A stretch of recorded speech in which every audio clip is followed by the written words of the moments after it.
All right, so this is a little bit, debate prep. Debate prep. I have a debate tomorrow at 6 p.m. Eastern Standard. Well, I guess it will be in the past because I'm not going to put that out before the debate, but a little bit of debate prep. It's been a while since I've done a sort of live debate. So I'm going to put this forward as prep, and you can hear the prep after the fact. This is my sound check. It'll be played after the concert. All right.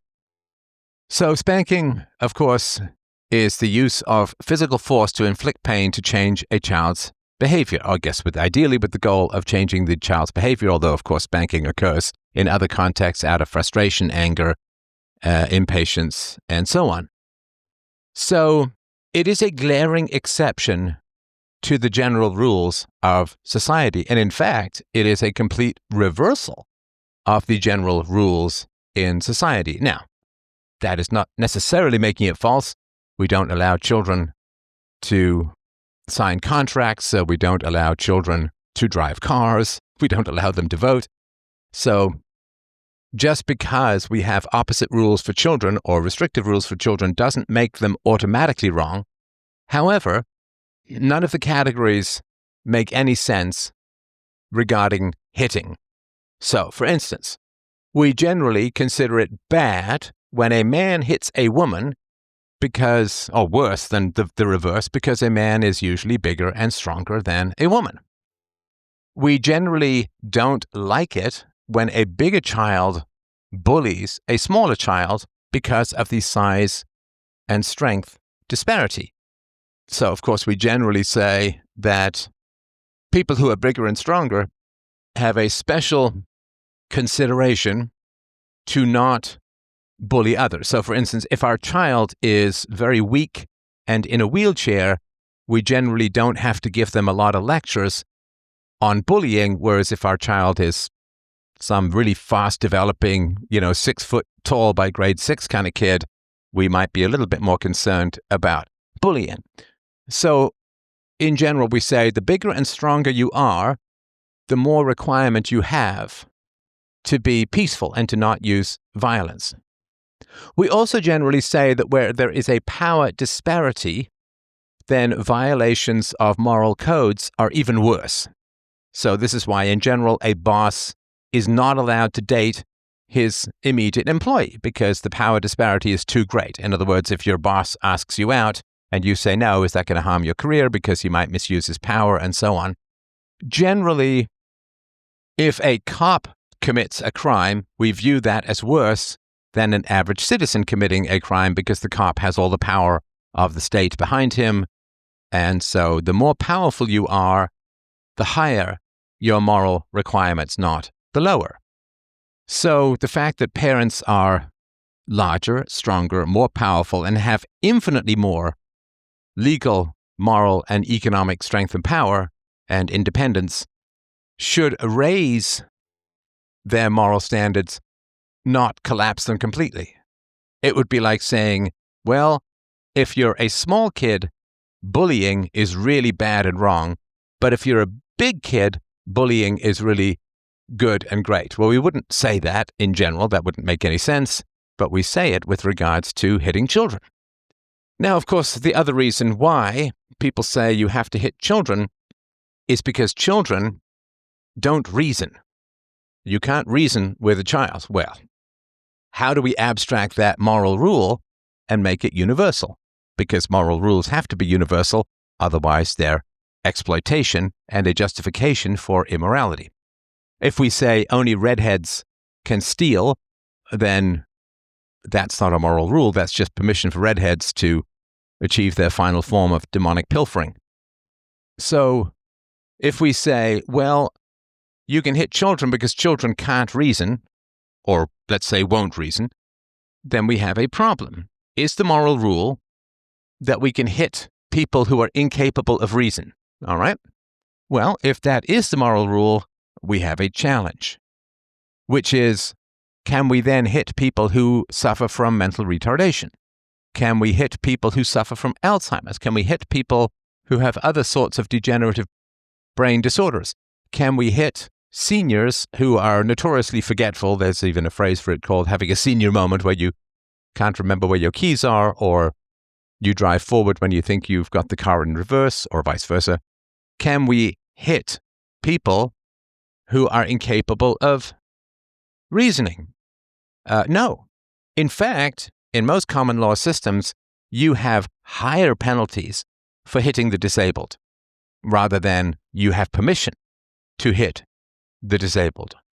So it's a reversal of the more strength means more moral responsibility. We actually lower it considerably with children. We create a special category called you can hit people who are incapable of reason, and that's considered good with children, but would be egregious in any other situation. For instance, if you have your lovely, wonderful mother or grandmother is in an elder home, right? An elder care home, an old age home, and you arrive and she tells you that the orderly hit her because she forgot to clean up after lunch. And she's crying. Wouldn't you be appalled at that? But why? But why? I mean, that's a really important question. Why would you be appalled? And let's say that your elderly mother was forgetful or had some sort of brain issues and so on, or was just old. I mean, it happens, right? Why would you be appalled? Say, well, but only family members can hit. Well, no, in loco parentis is a Latin for acting in the guise of parents. I myself was hit by a headmaster who was not my parent. And of course, in, I think, 18 American states, teachers can hit children. So if teachers can hit children, why wouldn't orderlies be able to hit elderly grandmothers for being forgetful? Well, we'd say, well, you can't hit them just because they forgot something. You can't hit them just because they were acting badly. You can't hit them just because they soiled their diapers. You can't hit them even if they are, as a result of their Alzheimer's or whatever it was, that let's say that they're even aggressive and yell at or hit other people in the old age home. Would we say, well, yes, then you must be able to hit them in order to correct their behavior because they can't be reasoned with?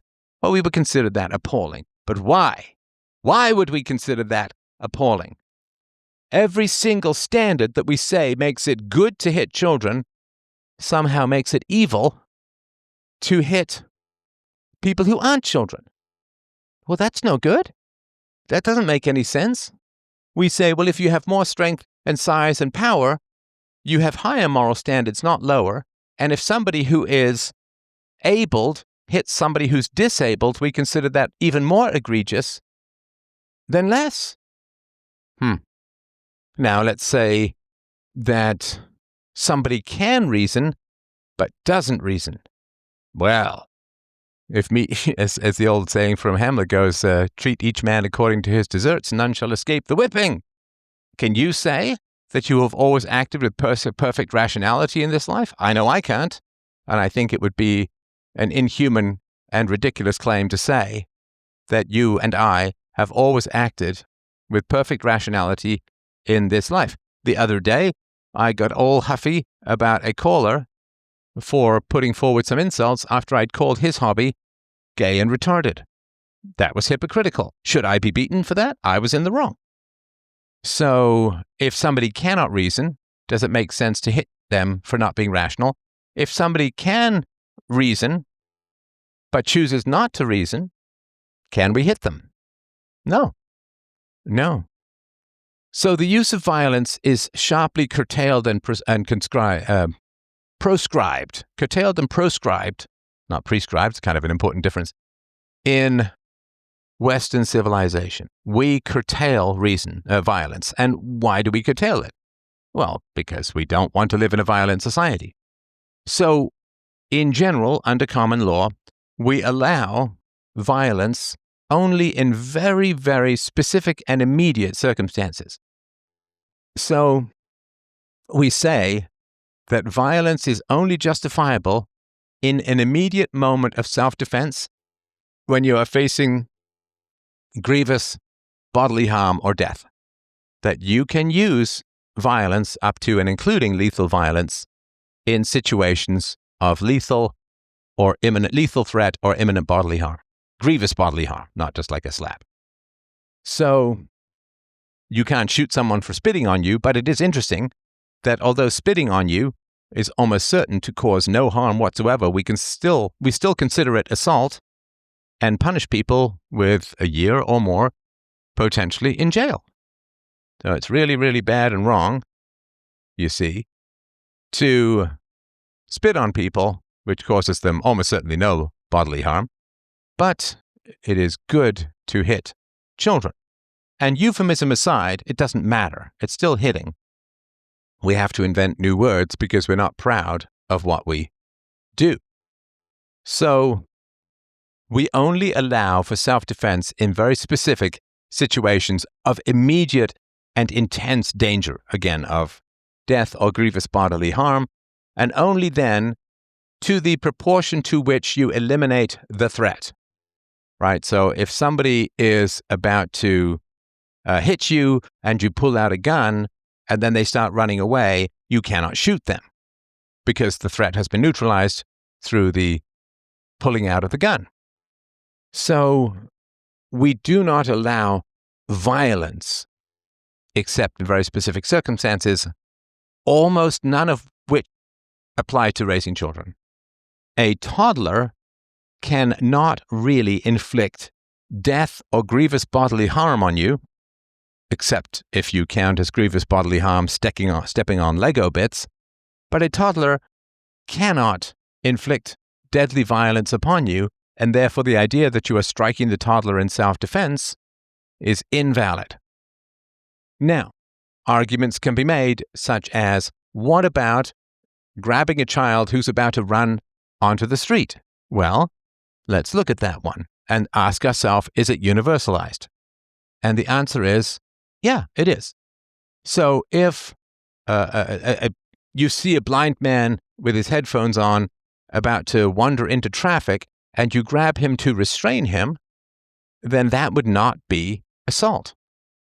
Now, if you then slap him repeatedly to train him not to walk into traffic, that would be assault. But you can certainly use force, in a sense, to prevent imminent harm from somebody who's unable. So if your child is about to stick a fork into an electrical socket, not knowing the consequences, of course, which you should have trained him about, but let's just say there's some circumstance in which it's not a deficiency on your part, but impulsivity on the child's part, then yeah, you can absolutely grab the fork and take it away and so on. But that is not the same as hitting. Restraint is not the same as hitting. So again, these are universalized, and it is not the case that it is specific to childhood. A more apt analogy might be something like inoculations. So a child cannot understand the reason for inoculations, vaccinations, but you may choose to vaccinate your child nonetheless. That is the infliction of harm upon the child in order to help the child's health down the road. And that is not equivalent to spanking, because the introduction of medicine or medical procedures that is unpleasant to the child is not the same as initiating the use of force against a child to correct his or her behavior. If your child gets a bad cut, then your child may need stitches, and the stitches will be unpleasant and painful for the child. But that is not the same as you initiating the use of force against your child in order to correct his or her behavior.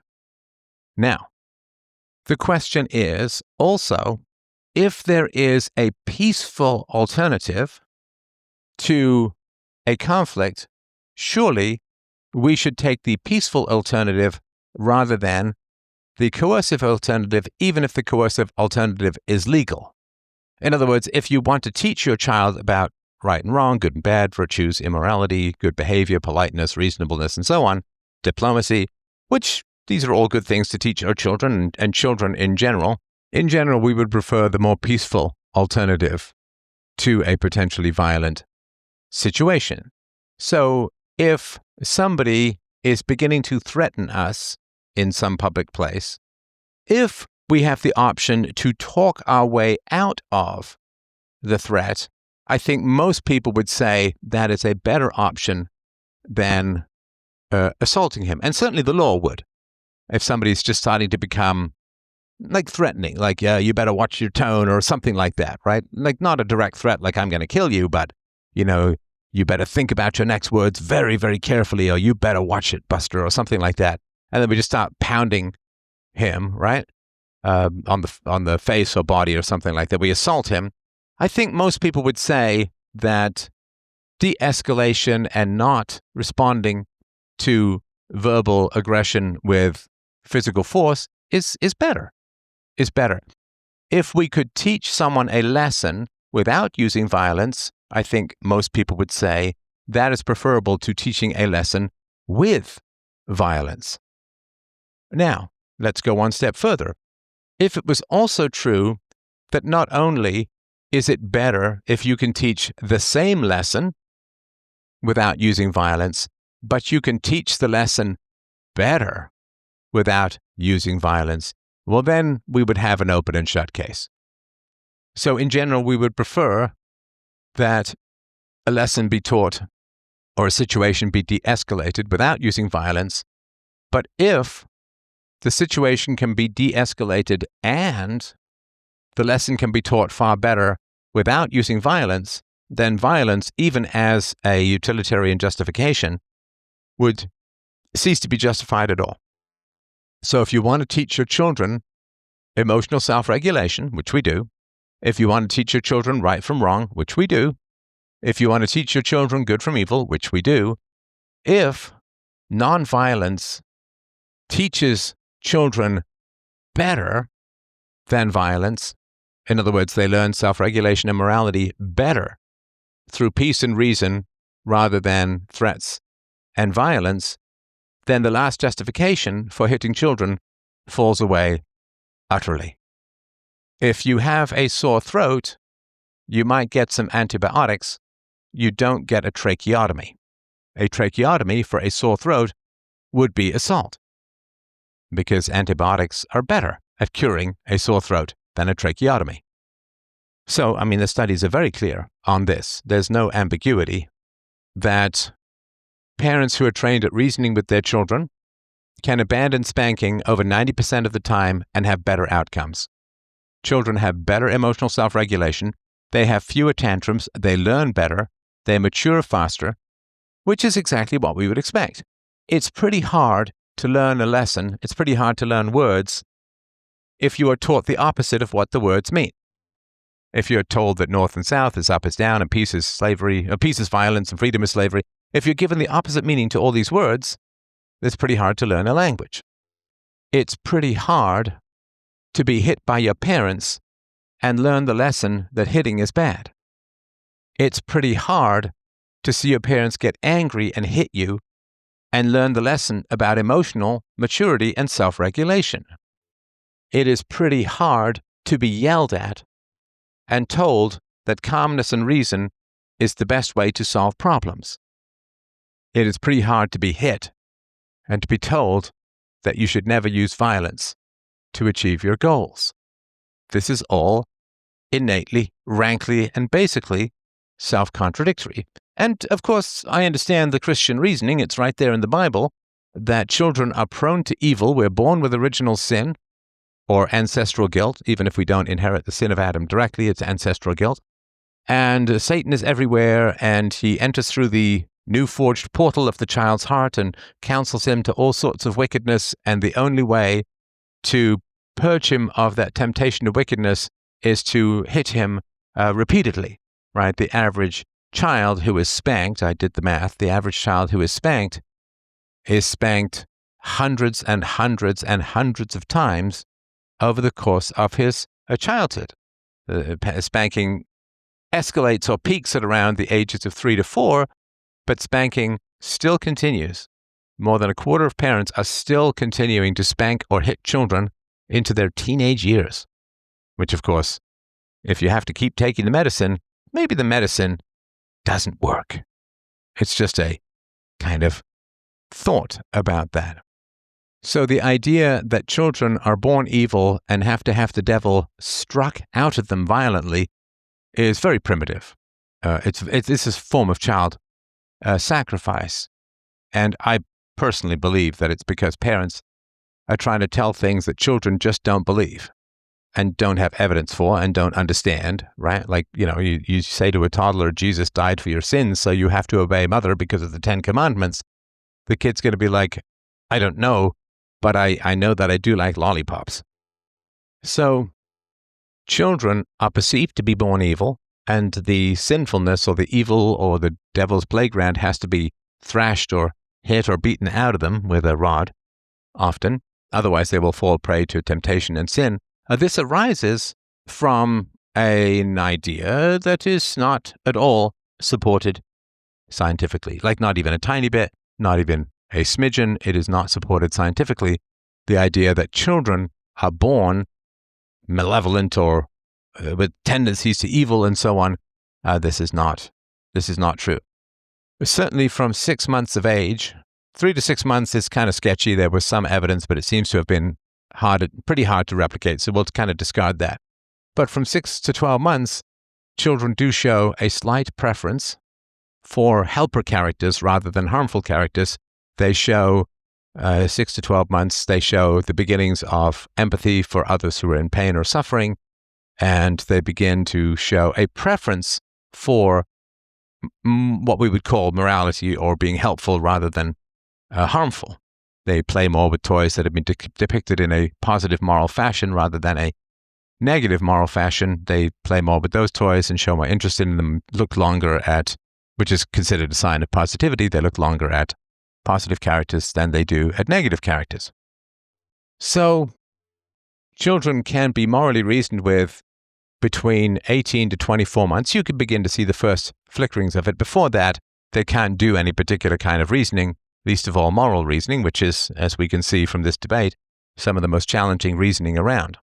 But children cannot reason morally beforehand, and therefore punishing them for things that they cannot understand, it's like being arrested in a foreign language when you didn't even know what you did wrong. It would be Kafkaesque to be punished for something that you do not understand.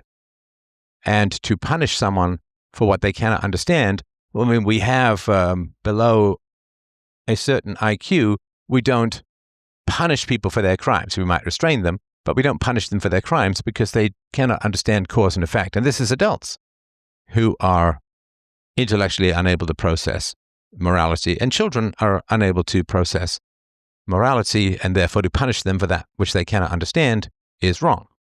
If I ask you a question in Japanese and you don't speak Japanese and you say, huh, or what, or excuse me, or pardon me, and I just start hitting you because you didn't understand my Japanese, would anyone in their right mind think that that's right and fair and just? Of course, the answer is no, they would not.